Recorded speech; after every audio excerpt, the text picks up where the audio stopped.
That was a good salad. Who's going to do the dishes?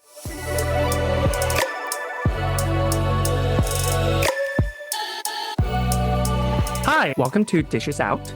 We're here to respond to ridiculous comments, the naysayers, and the negative stereotypes. Yes, we're not going to let harmful and hateful comments have the last word. We're dishing it out, spilling the tea, and breaking down the words that divide, harm, and hurt. So join us every Friday for a new episode. Dishes out. Another episode of Dishes Out. It's time to let those anger out. Let the anger out. Let the dishes out. Yeah. Are you really angry? You know, no, this I is don't a good usually. place. I'm just Safe frustrated. space. Yeah. No, it's a frustrated. space. True. Yeah. Frustrated. Yeah. That's a strong, better word. Frustrated. Yeah. Yeah. And frustrated this week, not necessarily on comments, but what exactly, Hoshin? We are gonna dish out more like a news, not necessarily a comment, but it's like a very Yeah, it happens many times. You know, it does. just talks. It does. You know what? Let's just get the news out, and then so people can dish out on it. So it's basically about the government, Canada. They grant legal status for thousands of undocumented construction workers because they found the construction sector is short 64,000 jobs. And so Minister Mark Miller was just like, oh, we can do this. Automatic legal status for 6,000 people. Yeah, he suddenly become Oprah. You got status, you got status, you got status. They probably Everyone got gets cars too. That's amazing. Oh, Oprah. This is out of the Toronto Star. We'll include the link because normally we don't do news stories. Usually it's comments. But I think what we're really trying to pin on and dish out, clap back, spill the tea is the hypocrisy of the Canadian government. The hypocrisy. Oh my God. Because yes. Oh my gosh. Go on. The past 6 months, it's just been a roller coaster of you wake up and all of a sudden these people can't immigrate, or these people don't get permanent work status, or these people, spouses of immigrants, can't work. I mean, it's just like they're rolling the dice and making stuff up. And then for this to happen, because the government wasn't thinking through, because they weren't talking to any of the other ministries, the Ministry of Development, Economic Development and Jobs, the Ministry of like Housing, and like those might be the same ministry, but they're not talking, and so they just make all these cuts. And they're like, oh no, what do we do? Oh, okay, we'll do this. And it just shows how efficient the government can be when it's about the right thing, but when it's about the wrong thing, it's just so stupid and So I want to read this statement that IRCC stated regarding the legal status that they were giving undocumented migrants. Now, I am so happy for these migrants. Please know. I am just like over the moon happy yes. for them. Yes. And I hope they get treated fairly and kindly. That's the bare minimum that I ask of people who employ migrants. Okay. IRCC said, quote, these undocumented migrants are already living and working in Canada and are contributing to the sector, end quote. They are contributing to the sector. They are contributing. Yes, of course they are. And they knew that the whole time.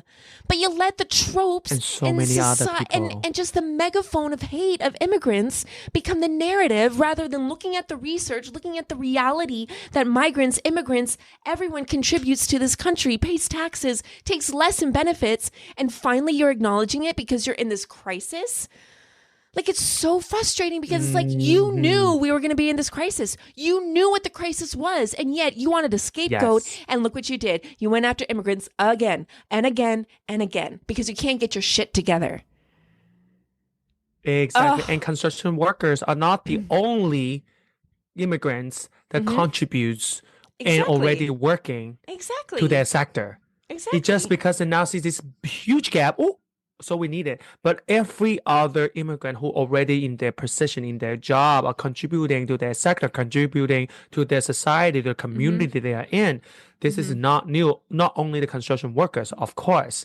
And also another hypocrisy I want to point out also is that before when they cut all this immigration number, they say, oh, because we want to minimize immigrants, cut this number because of housing or because of resources. We don't have enough resources because Jobs. of jobs, whatever, the competition, blah, blah, blah. And now suddenly those things don't exist anymore. Of course, it still Exactly. exists, but yet Yeah. suddenly just grant all these people legal status. Mm-hmm. So I guess the problem, is it the problem solved? I don't know. No. Why suddenly those problem no longer exist when before you said those are the major issues that lead to all the cuts of immigration numbers. Mm-hmm. So Exactly. what's different now? What is the difference now? Yeah. And you know what? I think because the lack of construction workers also hurting a lot of big money player Yeah. pocket. So they probably, I don't know, lobbying, probably urging government, whatever, pressure the government in one way or another for them to open, or loosen the rules for them. So this big money capitalists can have their workers to build their buildings to make money. Mm-hmm. Yeah. And let's just clarify that undocumented workers become undocumented for a lot of reasons. Okay. Yes. This whole idea that fire. like, oh, this flood of migrants coming, this flood of people, we're getting, the wave of we're being invaded, all of these stupid, baseless, empty words that honestly, that is not true at all. Most people lose their immigrant status because of actions from the government 6 months ago. Because they don't know where to go. Because they don't know how to get there and they don't have the money to get back. So the government creates the problem, then creates the solution, and then creates the problem again. And guess who's caught in the middle? It's migrants, right? Like, and this is the other thing, like migrant workers, like there's some really good reports that came out of the Senate of Canada around migratory worker conditions. That it's abusive, that it's exploitative. And there's no checks or balances because, like you said, these rich, well-off companies are like, oh no, I'm going to lose money. And so then they bring in people, real people, authentically genuine, beautiful people, and they take advantage of them. It's a form of modern day slavery. Modern day slavery indeed. Yeah.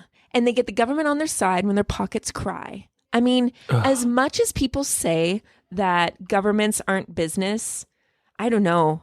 It just feels like Canada's a business, the United States is a business, and that's how we're running it. And we're using people, human collateral, for our cogs and our wheels in this business that we want to create and make money off of.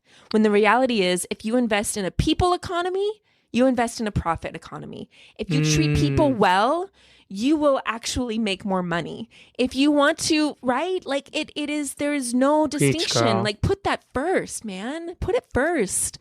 Preach. Oh my gosh. Let the gospel words heard.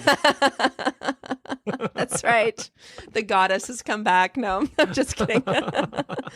Oh, but it's just so like, I saw this news article, I sent it to you and it was just like, and just like that, we've just made it possible for people to stay here legally because we can. It's always impossible. Because we know the needs are, and yet we just want to cave to societal pressure, to the lies, and it's just so stupid. Now, I will say, if we're going to compare, the lesser of two evils, the fact that undocumented people in the States are being detained by ICE. Well, everyone is being detained in the United States.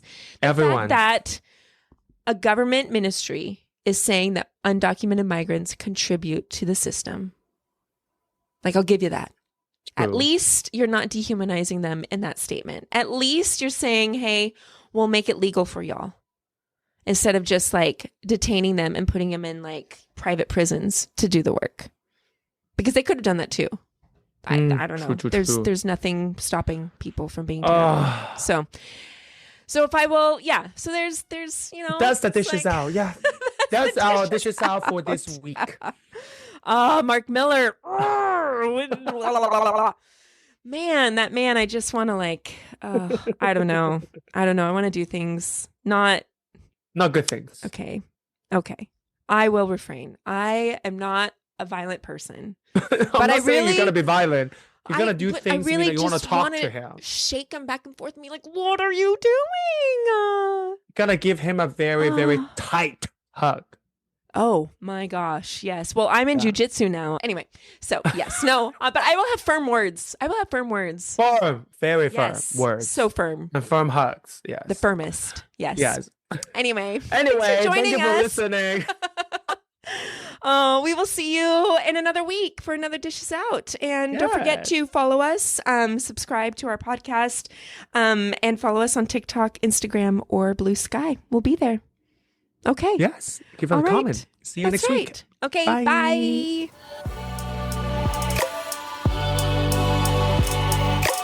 Canadian Salad is written and produced in British Columbia, Canada by Hoshin Ho and Andrea McCoy. Theme music is by Naver Avetyan from Pixabay.